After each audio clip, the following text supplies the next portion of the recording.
The Arkansas State Chamber of Commerce and Associated Industries of Arkansas. The State Chamber AIA is the leading voice for business at the state capitol and serves as the primary business advocate on all issues affecting Arkansas employers. Our mission is to promote a pro-business, free enterprise agenda and prevent anti-business legislation, regulations, and rules. Now more than ever, business matters. Learn more at arkansasstatechamber.com. Later this month, Connect Arkansas will host a conference on the state of the state's digital economy. What is the picture of high-speed internet across the state of Arkansas?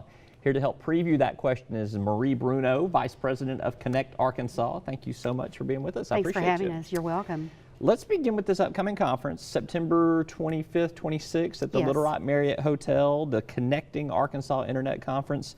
Tell me what's on the agenda.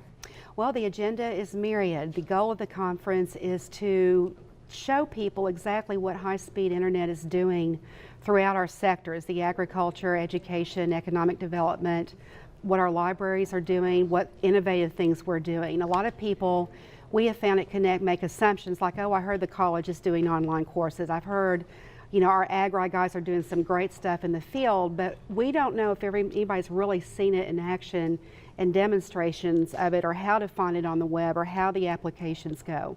So we're going to showcase through 8 breakout sessions what our Arkansans are doing in these areas. We're also focusing on digital education, if you will. We have a lot of folks that didn't grow up with the internet and are finding that they're going to have to do that whether they like it or not, and what our libraries are doing. And the other thing that we're having a speaker, Diane Smith, author of the NewRural.com, is coming to close our session. She's from Whitefish, Montana, and she's a former lawyer from DC and had to move to Montana, and will tell us how she's able to maintain her quality of life and love what she loves about life while living in a rural area because of high-speed internet. Very interesting. Well, let's say you've used that phrase more than once, high-speed internet. How is high-speed internet even defined these days? I mean, I think that's a quintessential question. It's a great question. You hear the words or the phrase high-speed internet interchange with broadband, and that's internet, if you will, at a high speed. When the internet came around, when you were connecting to it, it was called dial-up, and those speeds were what was called 56 kilobits per second. I remember the obnoxious screeching noise that it used to do when you would connect onto the internet and do that. Sound like a fax, That's take right. a long time, you're watching it, and it's so cool. Well, as our deployment has grown throughout the country and the world, those bandwidth speeds have increased. So the high-speed internet definition now is what's not quite what the FCC has said is definite, but their recommendation is 4 kilobits or 4 megabits down and 1.5 megabits up. So there's this huge debate going on right now about where Arkansas is, particularly with its broadband services. We are seeing a lot of business leaders, education leaders, political leaders kind of coming together with the task force that the governor's pulled together. Do you see solutions coming out of that working group in terms of what they're doing? I think there's a lot of gains and things that we have at Connect have been hoping to see with the creation and the attention to this. I think a lot of people feel that technology has outpaced our ability to connect and keep up with it. Our school system is a good example. We've got a lot of teachers wanting to do things online, and just the connectivity issues are different, but they depend. It depends on if they know that there is connectivity even available in the 4 technologies that are out there to deliver high-speed internet. It's an understanding of what they can do, and an understanding of the providers understanding their needs and working with the school district to come to an agreement on what the needs are and the price, etc. So this has been coming, if you've been talking to folks like we have for the past 3-5 years, knowing this change is coming, we've got to get on it, but it's now swelled to the surface with the Faster Arkansas group created by the governor, and also the new Quality Digital Learning Study.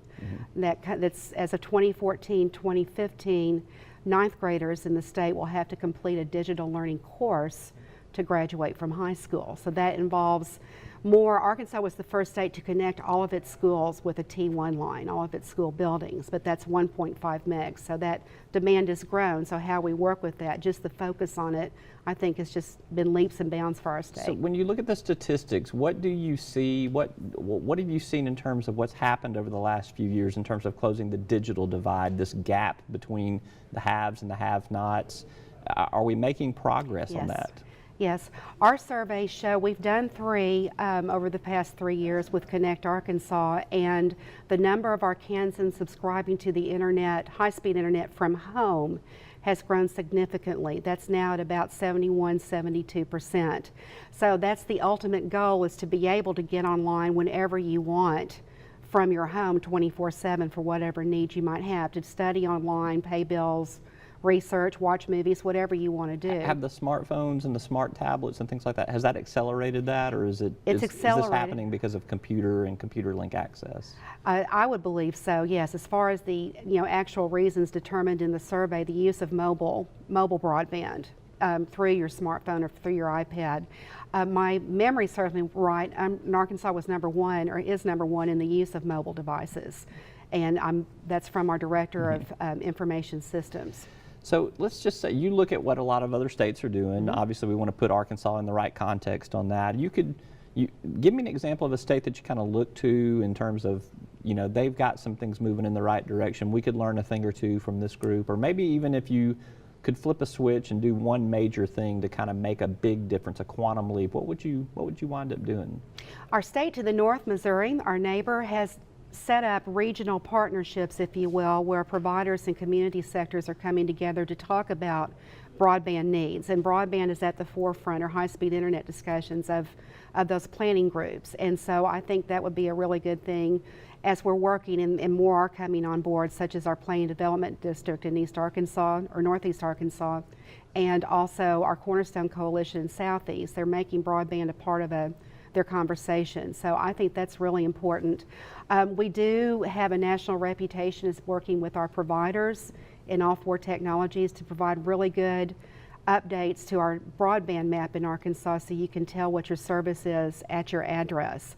And our partnerships nationally recognized. And we do have other states that we work with, in the broadband mapping and planning, that I think we can learn from. All right. The conference is September 25th and 26th at the Little Rock Marriott downtown, the Connecting Arkansas Internet Conference. We'll have more details at talkbusiness.net. You can see connectarkansas.org/internet-conference. We'll get you there too. Marie Bruno, Vice President of Connect Arkansas, thank you for being with us. Thanks for having us. All right. We're going to take a look at consumer spending and business health from the latest state revenue report. That's on tap right after this word from our sponsors. I'm Roby Brock. This is Talk Business.